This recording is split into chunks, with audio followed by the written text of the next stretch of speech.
that? Start Hello. over. Starting over again. Hello. Welcome to Family History Fanatics, where we mess up. We're not professionals, as you can tell. I haven't signed my recording contract with NBC or ABC anytime soon, and I don't think so. It's not going to happen. Goodness gracious. Anyway, thank you for joining us today. This is day 8, 9, somewhere. Oh. Somebody has to do the math from Thanksgiving Day until today, how many days that is, and that's what day we are in our genealogy vlogmas. Well, do you count Thanksgiving Day or do you not count Thanksgiving Day? Well, that's the day I started. On Thanksgiving Day. So you Yeah. count Thanksgiving Day. And that's Sure. 9. Okay. Today's day 9. Maybe my emails are off. Anyway, welcome to Genealogy Vlogmas, where we're producing videos every day. And there's a reason why we do a lot more recorded videos than we do live streams, because we mess up a lot. But today we're going to talk about a question that was sent in from viewers. But Andy, I need to do some switcheroos over here. So it's, greet the people and welcome our new things and give a shout out. So I wanted to, let's see here. Our 3 newest members are Lee Proudfoot. Congratulations. Thanks for joining us at FHF Extra. And if you'd like to join, you can just click on the join button. It's $2.99 a month.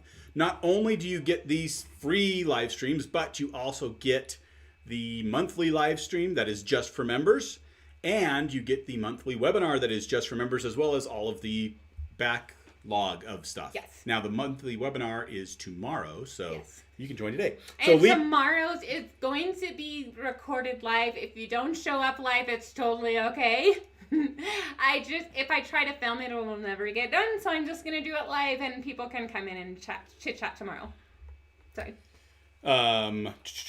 So Lee Proudfoot, Diane Mandeville, and David Lee Archibald are our 3 newest members. So Thank congratulations you, if you're watching today.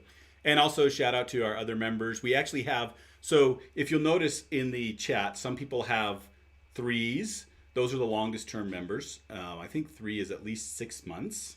Some people have 2s, which I think it was 2 months or 3 months. Mm-hmm. Some people have 1s, which they've been a member 1 month. And then, of course, new, they've just joined in the last month, like Tiffany. She just joined in the last month. Yes, Tiffany has been quite the irregular around here.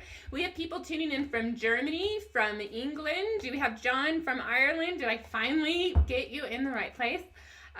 Ohio, where else? If you haven't shared, now would be the time to share. We are coming to you live from Los Alamos, New Mexico. And we have a new setup actually in our office here. Andy just took a butcher block that was in our what's it called? Laundry room. Thank you. Our laundry room. I was going to say living room, and that doesn't make any sense. Laundry room. It was left by the previous owner. Someday we should tell you about our quirky houses here in New Mexico. But anyway, he took that butcher block because I didn't need it there, and he turned it into a desk, and it's pretty amazing. And you're laughing.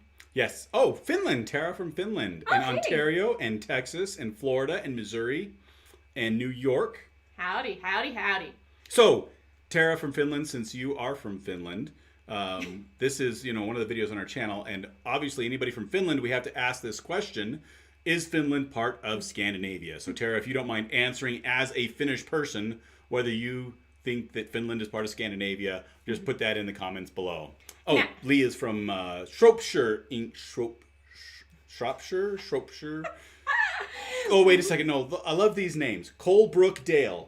Colebrookdale. That's 3 words That's together. 3 different names all together. Like what happened in Mandarin Chinese, where they take Colebrookdale and shove it together. So it's, the coal mine by the brook in the dale. There you go. That's how I'm guessing it got its name. In Shropshire, Perfect. England. Okie dokie. All right. So one of the pre-questions, we're going to get to our topic just a sec. One of the questions, Andy was saying right before we go live that he really loved doing the video, Genealogy Must Die, and the number 1 being that genealogy, as is popular, is the second most popular hobby. Yes, and we call it chess pawns, for those of you who have been around. That's why there's a chess icon. It was a year ago that we did that one. Yes, and it's a word that starts with the P and it's bad pictures. and movies. I can't say it because I don't want to get demonetized. Yeah, that's what we used to stop from being So we say chess pawn. So some of you in the chat, you can say whatever you want. Tara doesn't count Finland as Scandinavia. Okay. So that's definitive from a Finnish person.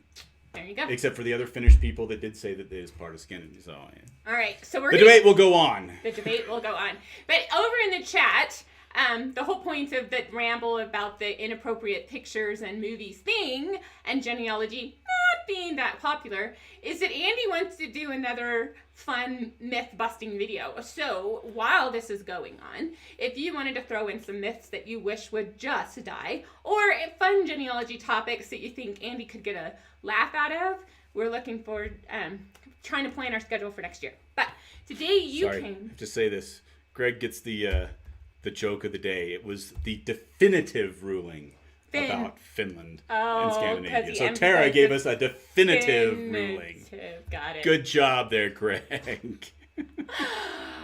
You know, half the time we come, you're like, why do you come to live shows? That is a question. Why should you come to live shows? Well, you should come to live shows because it's an opportunity to connect and be silly. Many of you do genealogy solo, right? I mean, raise your hand, solo genealogist here. And so that's why you come to the live shows, because we're silly. But we're going to get to the topic, and then we are going to have Q&A, open Q&A. And you need to put a Q in front of your question, because it's hard to find your questions buried in all the fun comment that goes back and forth. I'm not discouraging back and forth. That's why we have open chat. So get to know each other, be a part of the community. But if you want a question asked during Q&A, put a Q in front of it, and then we'll remember. So let's... Don't put an A in front of it, just the Q. Just a Q.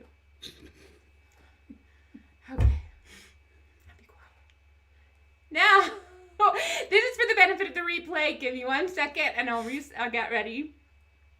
So do you have research, did you stumble upon records that has scanty information, and you think, how in the heck am I going to start researching when I have such negligible information? Well, today we're going to talk about some strategies of what do you do when you come across scanty information in genealogy records. My name is Devin Noel Lee. I'm Andy Lee, as I'm not paying attention. Absolutely. He's handling the chat during our live show today. We are Family History Fanatics, and we love to help you connect to the past and strengthen your future by climbing your family tree, understanding your DNA, and writing your family stories along the way. If family history isn't fun, you are doing it wrong. So today we are going to talk a lot about what do you do when you have very little information. So Andy, I gotta get another screen up. When are times that you come across records that have very little information on them? What would I do? When? All the time. Whenever you're like finding just like one person that all of a sudden that's the first name. Mm-hmm. Sorry, I'm answering somebody. You asked me a question right when I started answering somebody. Well, you know what? We're married, and so that's what we do around here. All right, so... Oh, I know what I was trying to switch to. I was trying to figure out where I was going to switch, so hang on tight. Here we go. This should work. Maybe. Oh, I got to pull up the program. My bad. So I'm going to do a little bit of whiteboarding because Andy can't be super cool all the time. All right. So a lot of times what I find I come across scanty records with scanty information is the further back in time we go, the less information that's on that record. Agree, disagree? Agreed. I'll add one caveat to that. Okay. Anytime Andy does the caveat in the chat, you need to put, it depends. Because that's his phrase. We need to get an emoji for a caveat. What is a caveat emoji? Suggest a good emoji for a caveat, and we'll make up one of those for our members to use. So awesome. So I'm going to write this down. If you look at more recent records, particularly living people, you might find that a lot of stuff is not available or not expunged. Redacted. That's the word I'm looking for. You might find records like that for recent people, even though there should be a richness of information available, but because of privacy concerns a lot of that stuff's going to be redacted. Okay, so more recent ancestors, you have scanty information, and the further back you go. Now, I also think it depends on location. There are some places that just didn't keep a lot of records. So we have a worldwide audience. So if you're from Germany, England, Canada, any place, tell me what types of records do you find have the limited information. So I know that if you are in an oral society, an oral cultural place, you're gonna have like no records. Because everything's oral, right? So what are some other situations where there's just not a lot of records? Well, you're going to be showing one here, but actually I think pre-printed forms tend to have limited information. Yes. Because there was only spots for that. And I like this because if you look at English records, the parish records, sometimes the older records actually have more information depending on the parish. If the priest was very verbose and liked to write, then you might have a ton of information because he was just freehanding everything. Once they went to pre-printed forms, well, now you're just putting in exactly what the government or the church said that you wanted to have, and a lot of that extra information is gone. Yeah. I think land records and probate records are also pretty fun. I think some lawyers got paid per word. It's kind of like Charles Dickens did. They're really long book that has a lot of fluff in it. So yeah, I think pre-printed form would be a case. So situations, anybody sharing some? Yes. So marriage records sometimes have limited info, like the name of the bride and groom, the date, nothing to identify what families they came from. New York naturalization indexes. Indexes. There's another one that's very limited. Right. Any kind of index is usually limited, but that's the reason for it. It's supposed to guide you into another set. But a good point. Very good point. Ascertain says, I found an obituary from 1977 that mentions that the lady had a daughter, but didn't give the daughter's name. Oh. So you find out, hey, there's a relation, but you don't know anything else about that relation. So true. June says 1800 to 1890 Maine plantations. I didn't realize that Maine had plantations. Well, and New Jersey actually had some slaves too. I stumbled across them when I was researching in my Brick Wall series.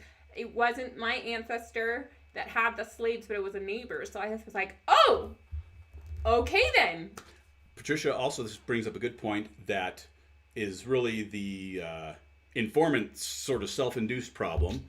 True. Her grandfather's Social Security application just had his initials. Oh, lovely. All right. So those are just some situations. And then the question becomes, what do you do? Well, I'm going to give you a couple strategies. I love this back and forth. I love the engagement you guys are sharing because you're bringing up situations that we may have not have thought of, such as the Maine plantation. So go ahead and share your thoughts. So my first tip with scanty information is that you need to make sure that you're looking at the full record. So here's an example. This is for Caroline Geisler and Michael Billman. This is from Franklin County, Ohio in 1863.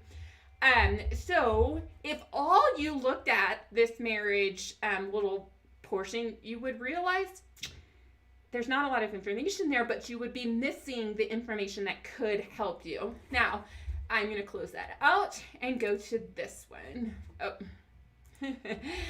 I won't do that again. So the next thing... I missed what you did completely. Oh, it's okay. I don't think you guys saw it, but anyway, back end situations going crazy. So one of the things is that sometimes there is a index or a little quick reference guide to your document. So over here, this is just like quick little bits of information, but many times I find so many different spelling variations from, let's say Billman was here with 2 L's and 1 M over N over here, and then over here it could have had like 1 L and 2 N's. So a lot of times people overlook the power of seeing this little quick index reference because there could be more names either over here in the records or there could be spelling variations. The other thing is, particularly with marriages, there is usually a return from the minister or whoever did the officiating. And so a lot of times we may just see the license, but we fail to see the return. And what's something pretty powerful in a return is, if you guys can read that, that'd be really great. It William really is. F.L. something. Exactly. It looks like maybe a Y at the end. Uh-huh. And I believe this is MG. MG. Now, from what I typically find, feel free in the chat to comment. MG is typically minister of the gospel. So, what religion would that be? I have no idea. Probably a Christian religion. It's a Christian religion rather than Jewish or something like that. But I know, and off the top of my head, I can't remember the variations, but I know that there's variations between Lutheran and Catholic, because I have a lot of Lutherans and Catholics in Ohio that get married. And then there's Reverend. Sometimes they'll have Reverend rather than Minister of the Gospel. There's no Reverend on here. Okay, here's a couple of possibilities. Okay. Simmons, Nimmons, Sumami. All those, I can see that. I'm not sure I'm convinced on the S at the beginning. Uh-huh. Well, I know that this is an L, and this is an F, and this is WM. So yeah. William F. S. L. It looks like Normandy, but... There's no D there. That looks like a really bad D at the end. No, it doesn't. But then again, I have been reading my youngest son's handwriting, and he swears that he doesn't have to make it better, but oh my freak, I cannot grade his math, let alone his writing. So anyway, he tells me he doesn't have to make it better. So math teachers, let me know. I'm going to have him read the chat, just like he watched a chat during the premiere yesterday, and you can tell him if he needs to improve his handwriting or not. I mean, it's pretty atrocious. Anyway, but... so I saw some people with thoughts on MG. Yes. So Greg says he's never seen that with Catholic priests before. Okay. Several people have talked about Baptists or just Protestant in general. Mm-hmm. Jody says, could that be a comma before? What I think is a Y. She's saying maybe that's a comma before MG. That is absolutely. It could be. So maybe it's like Norman. Or something like that. There you go. So, but what's the point of looking at this? Why did I have you look at who did the officiating? Any thoughts? What are your thoughts? Why did I have you look at the officiating? Because that person's in some way connected to the people. Mm-hmm. Now, it might be hey, quick, give this minister $50 to marry us. Or it might be, this is the church that we've gone to our entire lives, and so that's why we want him to marry us. Yes. And so a lot of people will say, I have a record with scanty information, because if we go back, I'm going to zoom out here. I have her name, and I have his name, and I have a date where they got married, like in Franklin County, and they think, oh, there's nothing else there. But that name, if you went and figured out who that was, and we can get some suggestions on how in just a moment, but you may be able to connect them with the church. And if you can connect them with the church, what can you connect them with? Maybe some church records. Church records. Absolutely. So you have to look at the clues the record is trying to provide to you. So how would you go about researching the man if you haven't figured out the church just yet? You guys can share it in the comments. While you're doing that, I also wanted to give this other tip. There are times when I was indexing on Family Search. I was a volunteer indexer. Anybody can do it. They always need help.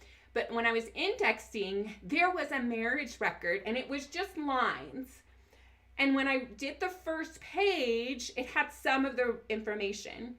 But then there was a second page, and the line kept going. But there wasn't a name at the beginning of that second page. There was just like the name of the groom. Okay.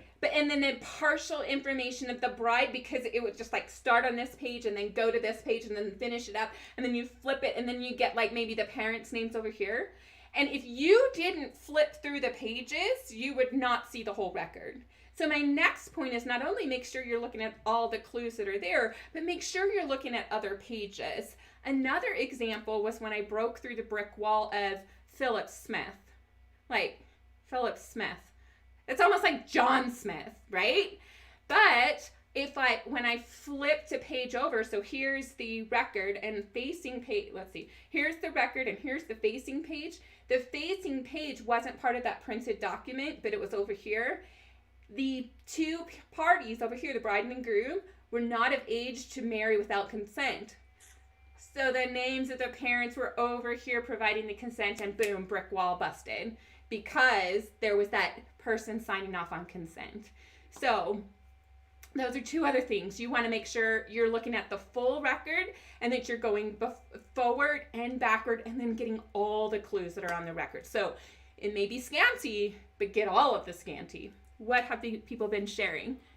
Some different things. So Robert, and I'm not sure what in reference this was to, because he was referencing Mao.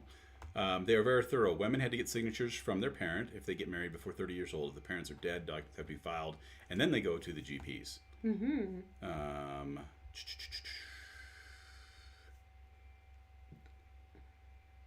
Did anybody share? Oh, so Stacy had mentioned also finding out the minister's name to see if he married others in your family tree. Now, yes. Most of your marriage records aren't going to have an index of who the minister was. Right. So you're going to have to do a lot of individual record looking, but that, Yep. might be a place where you find out that, hey, this person married everybody in the family. And on that note, Stacy, I'm going to take it one step further. If you're having trouble trying to figure out what his name is because it's written really poorly on your record, go through several entries within that collection and see if you see a better version of the name. And then you might also be able to search that couple to see where they went to church. And then now you can figure out where the church is. So search within the family, but then also search in the collection looking for that minister or the reverend or whatever variation they have, so that you can isolate the church, so you can then go to the church records. Okay? So if you can't figure out the church, but there is the name on there, one of the fastest ways to figure out where they're associated is my favorite record collection, city directories. I thought you were going to say newspapers. That's the second favorite. Okay. City directories trump everybody. I know if we were playing the dating game or whatever, those husband-wife games, we would just not get any answers right. Yeah, we would. I'm thinking your favorite candy bar is Charleston Chews. There you go. See? Oh, phew. Okay. Score one from me. All right. Milky Way for her. Exactly. It is. So, look at the record. Now what can you do you've looked at the record, you've researched the minister, sometimes it's the justice of the peace and you might be out of record. However, there could be justice of the peace records. So your record leads you to other records. So let's talk about that a little bit. I didn't want to do that. I wanted to do this. Okay, so let's say, is it working? Oop, it's on the wrong tab. Hold on a second. Do a little chit chat while I get ready. Sorry. I don't know what to chit chat about. Don't you watch all of your wife's videos like all of us do? No, I don't, Robert. No. It's not because I don't, like her, but I don't have time all the time. I watch all of his because I edit all of his. That's right. She does. All right. So we have a man and a woman. Is that right? Yeah, that looks good. And so we have Michael and Carolyn. We'll just give them some names, right? So on that record, there could be the church, right? And you would then go look at the church. But what do you do next to research Michael and Caroline if that's where you're like, oh, I have a name for Michael and Caroline? What do you do next? I'm stumping the chump. Just kidding. We have the church. Will you look for the church? Well, you could look for the church, yep. What else can we do? We can also look for newspapers. You just said it, so I wasn't thinking that. Okay. What other records, because somebody put that in there, an idea of a record set. What other records are related to this event? How about divorce? Some of you are thinking, oh, they got married and that's what happened forever and always. No, they don't always stay married. I'm going to change my color here. So divorce records, what other married type of information could you start looking for? Could you I just have this one record. City directories? Well, city directories, yep. Okay, Greg says census or voter lists. Uh-huh. Yep. So what's happening now is you have a point in time, right? You're going to start from that time forward and start searching this person because you have a man and a woman, a little bit of information, and then you're going to go forward. But I'm going to add another one because sometimes I'm going to take some of these off. Okay, maybe not. It's not letting me do what I want to do, but someday I will get it to be as super awesome as Andy's whiteboards. But Yours is already more awesome because you have different layers. I just don't use layers and stuff. Well, that's because you're a different program.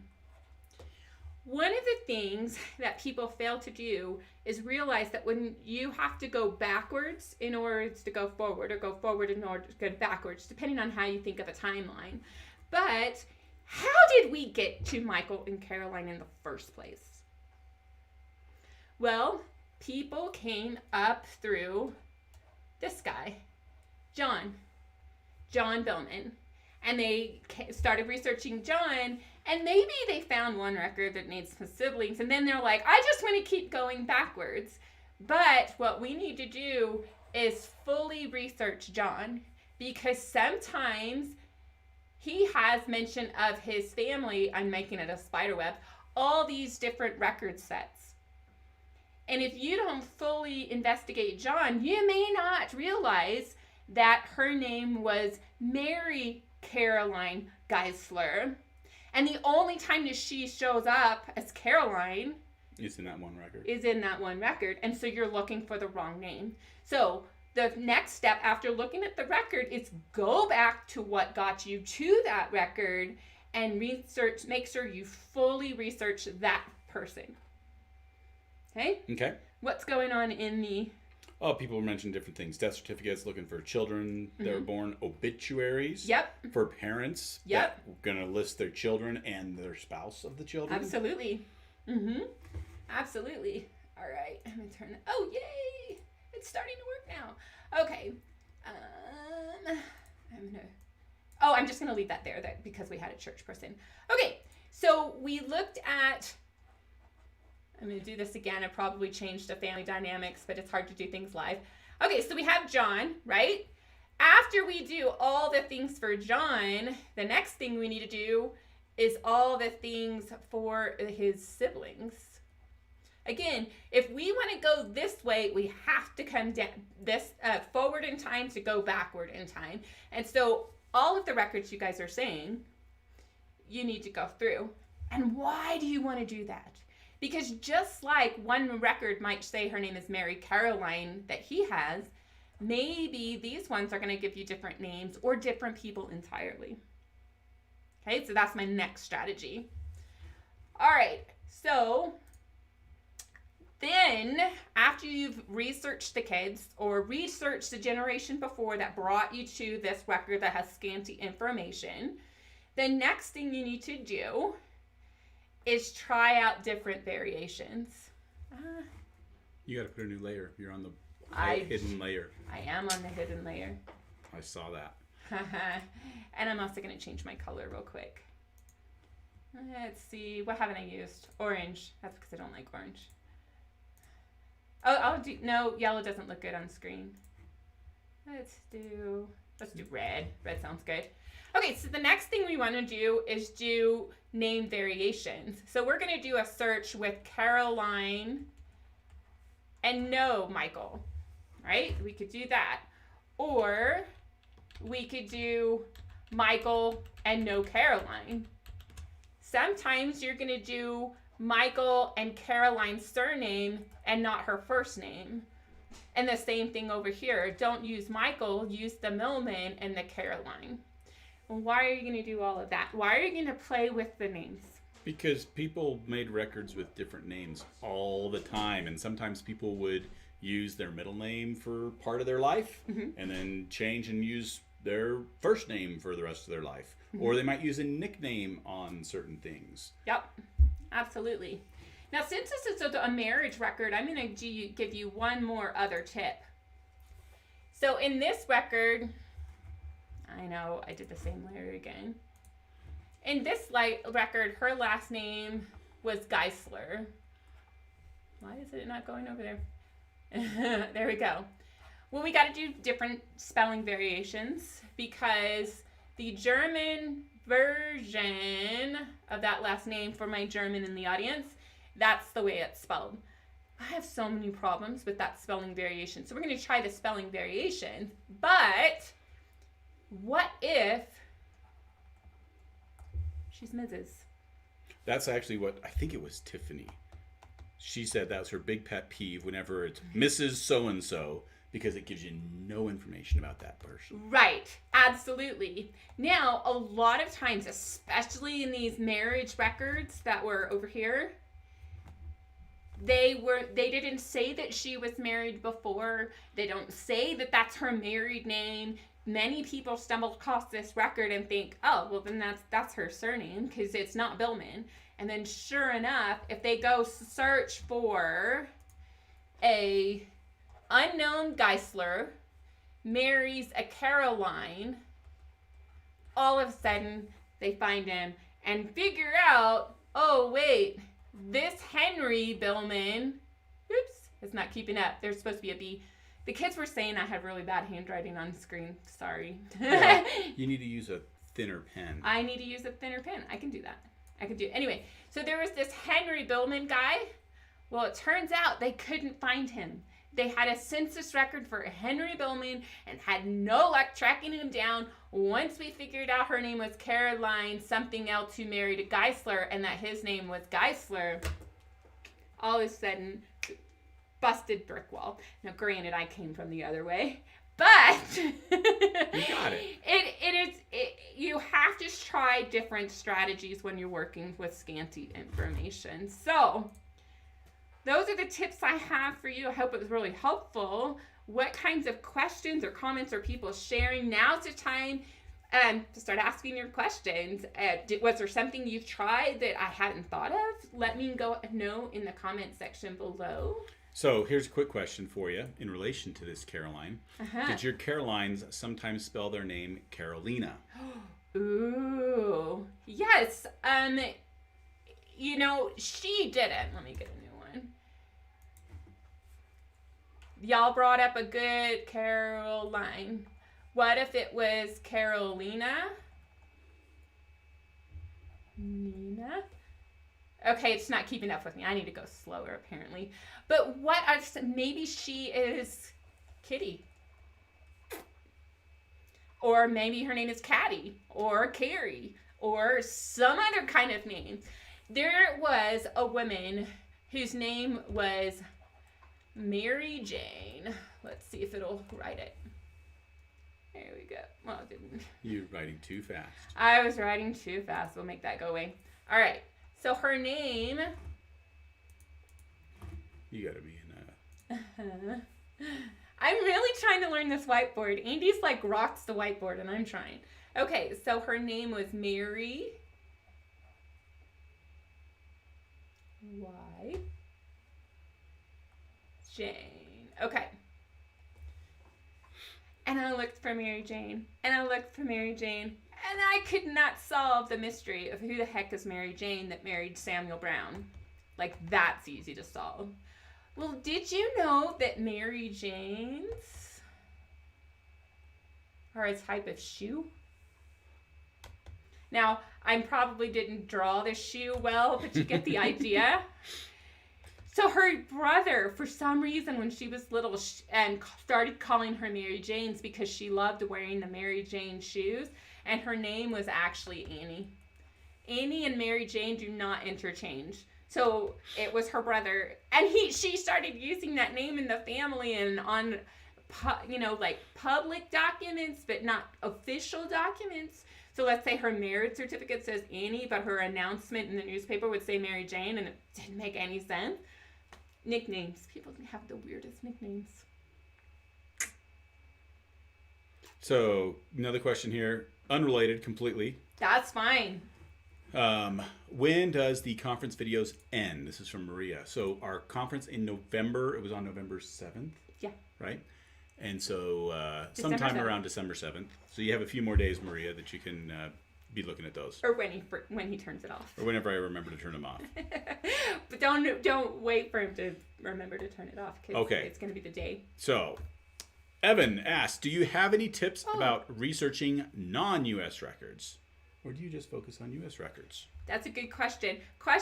Did you guys see my picture of Mary Jane's shoes? I just realized that we might have been in the camera when I was showing that the whole time. You missed that on my drawing. Okay, let me... It was a bad picture of Mary Jane's shoes. Okay, so they saw them? No, can't see the whiteboard. Are you sharing it? That's the second time in a row we've flubbed up the whiteboard. There. There's Mary Jane's shoes. Oh, bother. You're supposed to keep track. I was looking for questions. I know, right? Okay, anyway, so what was the question again? Do we focus? Non-U.S. records. Do you have any hints for non-U.S. records? Hints. Okay, my hint always is to go to the Family Search Wiki first. The Family Search Wiki is my go-to place for trying to figure out customs, cultures, background, boundary chains, record loss, as well as gateways to other records. Now, I personally do record research in Ontario, Canada, because I have a branch of loyalists who left New York and then headed over the little Niagara Falls Peninsula into that Lincoln County area of Ontario, Canada. So I do some research there. I would love to do German research. About the only thing I've been able to do is Ancestry has German Lutheran records that are searchable, and they've also done a little bit of the translation that I need. And so I do a little bit in German Lutheran records, but I really need German Catholic records to track down my brick wall ancestor of Joseph Geisler. That's me. Do you do international research? If you call England international. Well, it's not the United States. And then again, I have to throw out the Texas joke. But you don't do Texas research. Hold on a second. The Texas joke is anything outside of Texas is international. So, that's a little bit of pride there. Because Patricia was saying that Texas is missing me or that I'm missing Texas. Both are true. All right. So here we have a... Oh, but let me also throw this out there for you. Legacy Tree Genealogist. Now, they are friends of ours, and there is a link. It is legacy. Ooh, let me not say it wrong. They can give you a consultation. I'll pull it up. Legacy Tree Genealogist. Okay, so it's legacytree.com/FH Fanatics. If you go there, then they'll tell them we sent you. But they can also offer you a quick consultation. And then if that goes well and they can be helpful to you, particularly with international research, then you can hire them to do something more extensive or do some different collaborative projects they have. So make sure you use the link that Andy put in the chat, legacytree.com/FH Fanatics, and that just lets them know that we sent you over there. But they have researchers all over the world. And so if you ever get stuck, they're a great place to contact. All right. So here's a good research question from Chris. Okay. I can't find my great-grandparents in the 1920 census. Okay. They are in 1910 and 1930 and 40. Okay. What can I do to find them? Their names aren't that hard to find. Okay. I think they weren't home. There are a lot of reasons why, and you can share with your thoughts too. There's a lot of reasons why people aren't in records when you think they should be there. Sometimes they are hidden in other people's families. There was a time when Elizabeth Sparks Weekly, let's see, what is her name? Elizabeth Weekly Sparks Pitney. So her maiden name is Weekly. Then her first name was Sparks. Her first husband's name was Sparks, and her second husband's name was Pitney. Well, in the census records, she was living with her daughter, Matilda, who married Blue, the last name Blue. So she's now Elizabeth Blue, but that's not her name. So if I was finding Grandma Blue in the census record, I would be going, I would be in a world of hurt trying to find her ever again with that name. So sometimes they're hiding in the other households. So I would start researching, and this goes back to what I said earlier, research all the children, all of the in-laws, like everybody you can imagine, and see if they're hiding in that record with a different name. So Henry Billman was really supposed to be Henry Geisler, but in that census record, he had a different name than he should have. So check all of the extended families. The next thing to do is I would do some no first name searches and no last name searches, and just search for their either one of those in the time and place you think they should be. Sometimes the names are completely messed up. The other thing is maybe they're not in the country. Now, you think, how could that be? Well, I did a 4-generation project for Geraldine Rang, and it turns out Geraldine wasn't in the 1930 and the 1940 census because she was actually in Brazil.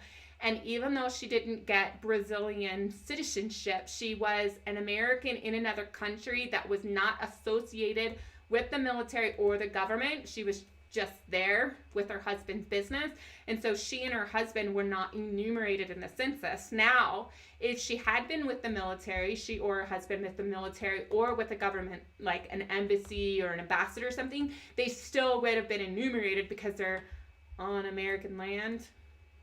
So they could be out of the country. And finally, I can't find Abe Lincoln in the 1830 and 40 census because he seems 1840 census, because I don't think he was home, like you said. Sometimes people weren't home. Now, the other thing we have to admit is that although enumerators got paid more money for the more people they enumerated, they're also human, and some of them didn't really want to track down people, if they were hard to get to, or if they were prejudiced. So those are some of the situations. Yeah, I just did a quick search of the 1920 census. Uh-huh. There's a couple of Austin Felkers or something similar to that, but they're clearly not the one you're looking for. Mm-hmm. So, and that's really the thing of where, particularly with that name, is to, one, I would say with 1910 and 1930, look to see where they're living. If they're living in the same house, well, then they should be in that same house in 1920, unless they're off on vacation or something like that. Mm-hmm. Because it's probably pretty rare that you live in a house, you move away, and you move back to that exact same house, unless it's like the family house. Right. And then the other thing is get out of census records and go to city directories, tax records, land and probate records. It's 100. I cannot believe 1910 is just 110 years ago. It seems like, that's not that far back. The 18s are far back. But anyway, so sometimes they're not going to show up in the record sets that you're looking for. So you need to look in alternative or substitute or complementary records. So if you have city directories and are in most cities in 1910 are happening. Tracking down where they are is a different ball game, but don't rely on that. Also, 1910, 1920. Okay, no, I don't think they had state censuses by then. I think those kind of wrapped up. Yeah. If we were talking in the 1800s, there's some places I would tell you to go look for state censuses in between the years, but I don't have that list or the timeline off the top of my head. All right, so Wanda's got another question here. Uh-huh. My maternal grandparents had the same last name, Robinson. Fun. Robinson married a Robinson. I can't find Harry Robinson or his family. Any suggestions? Okay. Grandmother is Frances Robinson. Okay, time and place. Wanda's going to have to tell us what the time and place is. Genealogy questions always come down to time and place. So let's go to the next one, which does have a time and a place. Okay. From Tiffany, what can I do to try to figure out where my grandmother died in 1965? She was buried in Arkansas, but they have no death record for her. Okay. I have checked Missouri too, but no luck. Okay. She lived in Arkansas. So Okay. 1965, buried in Arkansas. Not buried. No, she was buried in Arkansas. Was buried. But no death record in Arkansas for her. Okay. So she's checked Missouri as well. Okay. No death record for her there. 1965. Yeah. So I guess the first thing that I think of when I see this is 1965 is, even though this is a death record that we're talking about, it is into the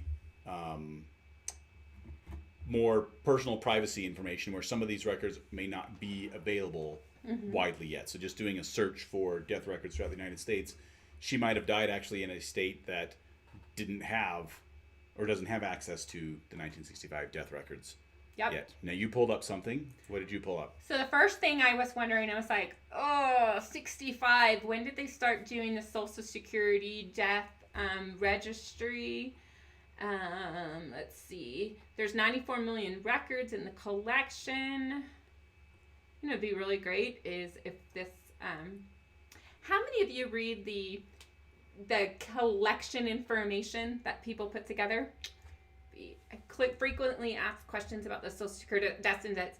I know that my grandmother, now she died in 2012, but I know that she discovered she had 2 birth dates because when the Social Security Administration started happening, she needed to validate her birth. And so a lot of people may be looking for birth certificates and there's birth substitutes because the Social Security Death Index would actually have birth substitutes and they come later and sometimes an entirely different collection. I know it's not death, I'll circle back.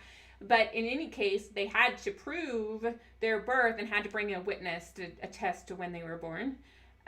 So I'm not entirely sure when they started getting this collection, but the index begins in 1935. So give it a go over in Ancestry to see.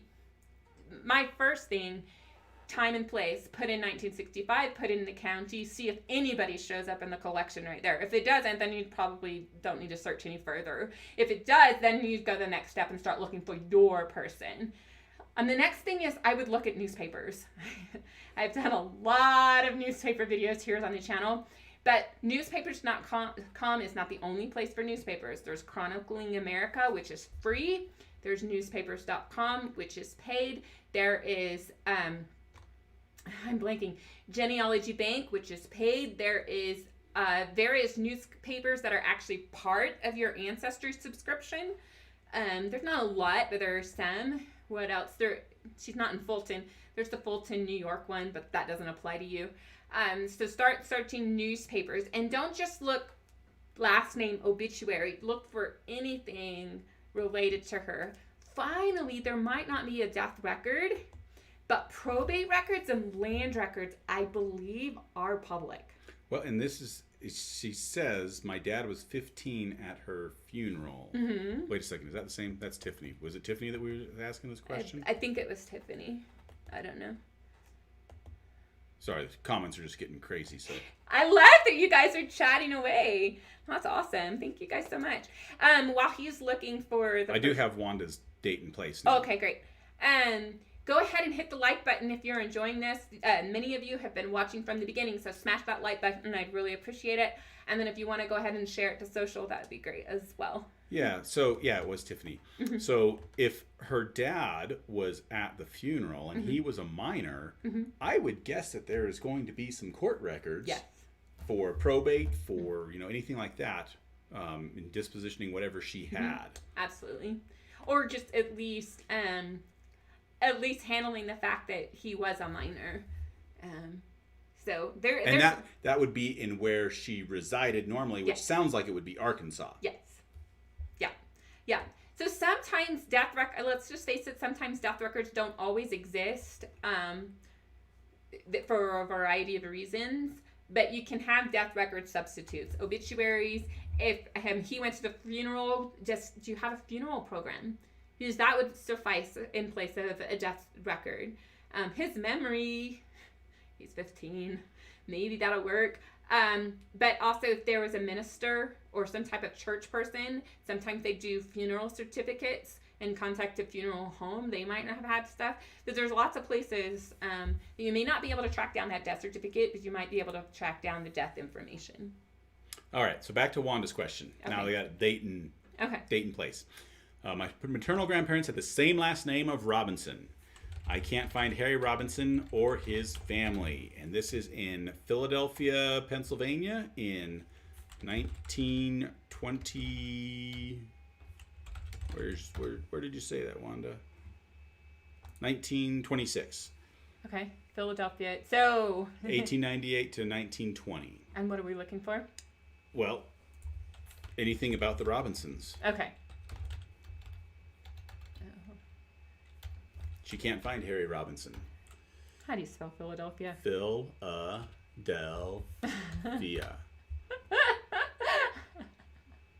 All right. So one of the things that I was saying earlier is Family Search Wiki. I always go to the Family Search Wiki to figure out what collections could exist for my person. Because the first thing I want to do is figure out when did they start collecting birth certificates. At the county level, when did they start creating birth, marriage, and death certificates?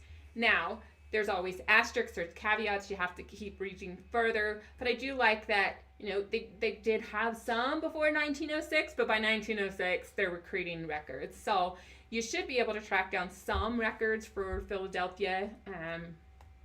And so she knows, what does she know again? They're Robinsons. They're Robinsons. They're both Robinsons. Uh-huh. But I'm just scrolling through. There are a variety of things for you. This is a really good the wiki page. There's a lot going on. Oops, city directories by year. Sorry. So look there. So you got some city directories actually. It looks like 1900 to 1910, 1921 that are in that time frame that you would be looking at. Mm-hmm. So that might be a place where you might find the Robinsons. Yeah. For Harry's family. Yeah. Because city directories, if you could find them in city directories, what would be really, really awesome is that city directories can show occupation and a street address. And then if you start putting all the Robinsons together with the same street address and the same occupation, then you might be able to figure out his family. And then just go search. The other thing you could do, I know it's Robinson, it's not like Geisler, is you can begin researching all the Robinsons in that one particular location and create little family clusters. And if it looks like a Robinson is missing what was his first name? Harry, and you have a Harry that's missing parents, there could be a connection there. So if you can't find anything, then you start doing more advanced genealogical methodology, and we call that surname or same name research in one little area. I have a video coming out about it next week about John Townley. Now I knew I was looking for a John Townley and had some parameters, but that's the idea. You're looking for all of the Robinsons, creating these little family clusters and ruling them in or ruling them out as who could possibly be your person. And it's probably going to take some time until that one record. But keep doing the same thing we talked about. Research down below Harry. Research all the people you can find related to him to see if there's any kind of clue. Occupation, hometown, occupation of his father, anything that can piece him back. Okay. Am I saying? Tiffany likes how I sounded out Philadelphia for you. I kept trying to put an I in my brain. I don't know if any of you have you know how to spell it, but then you change the dynamics, like typing on screen at a conference. I can never type during a live conference something and have it actually be accurate. So I got stuck with an I, and I knew it was wrong, but I couldn't think of the right one. It's good. Okay, Emily's got a question. If someone finds an obituary that is blurred, in the microfilm. Uh-huh. How can you find a clear copy? Depends. Well, it depends on if the image was blurred or the newspaper was blurred.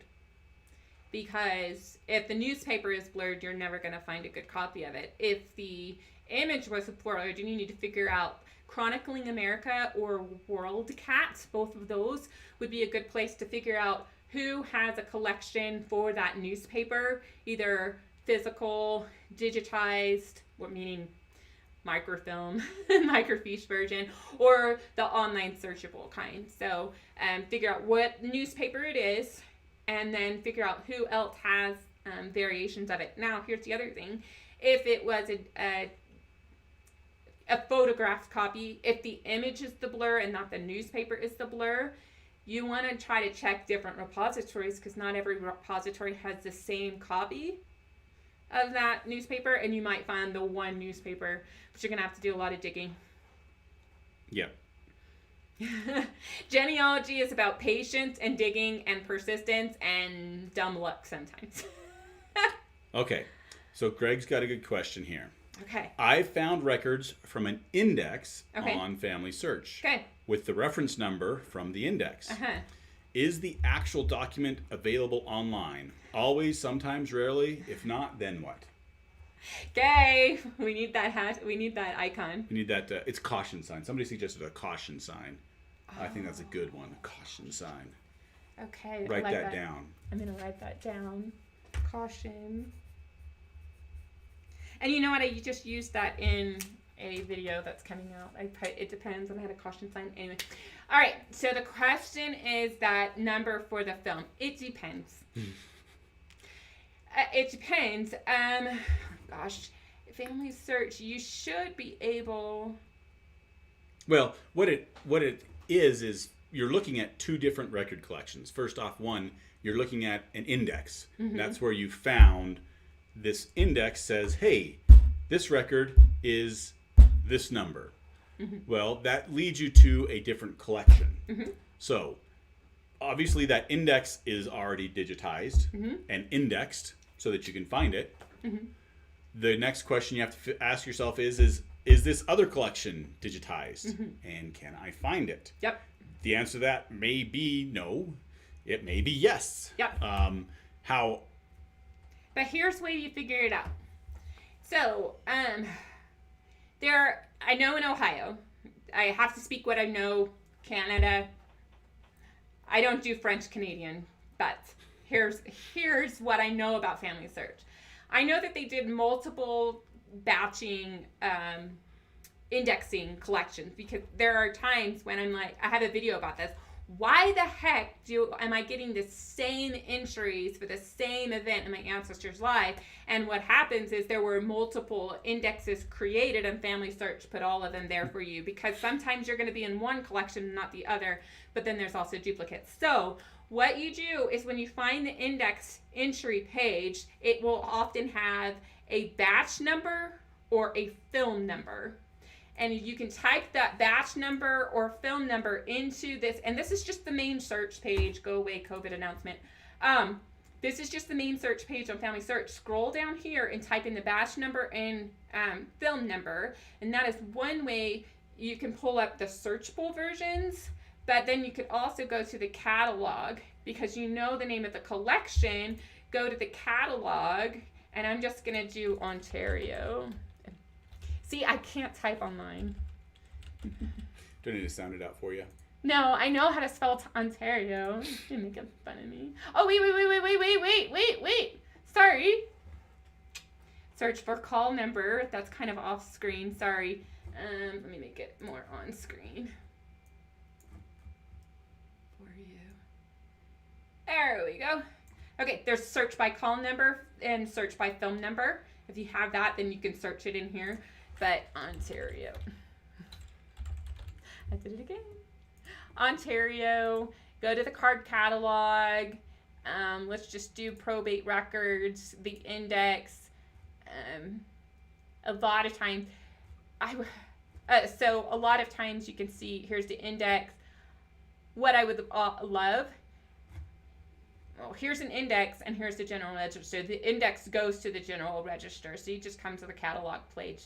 And then if there's a camera icon, then it is, you can view it online. If there's a camera with a lock, you have to be sometimes just signed in. Sometimes we forget to sign in. Sometimes you have to be in a family history library, which are all closed. Which Robert's got that question, and this is answering it. So he says, I have a family history library number for a record. Is there any way in today's COVID times to look at that document without going to the family history library? And this is where you'd be able to look to see if you can. Well, yeah, you can look to see if you can. And then if it has a lock on it, you can't. You can't. And that has to do with the owners of the records, right, and their copyrights and what they've actually allowed the family history library to right. put online. Yeah. So just so you know, Family Search is trying with every new collection. They absolutely try their hardest to make it so that it can be searchable from your pajamas. Or from home in your pajamas. So, anyway. Family Search is not in the pajama business. No, they're not in the pajama business. But they're in the pajama genealogy business. They are. All right. Well, it's been an hour. It's time for us to wrap up so we can go and get some lunch. But thank you all for your questions, and I hope that this was helpful for you in giving you some ideas when you don't have that much information of other places that you can start looking and where you can start gathering that information. Yep. Yeah. Just remember, genealogy is always about time and place. My number one go-to, my secret weapon is always the Family Search Wiki. We do have a video here on our channel about how to use the wiki. And if you find that the wiki doesn't have the information that you know about, there's another video that tells you how to edit the wiki so that you can make sure that you have all those places that you discovered to look for records in one place. You basically create a research guide that you and everybody else can use. Chris just put up some information that I had forgotten about.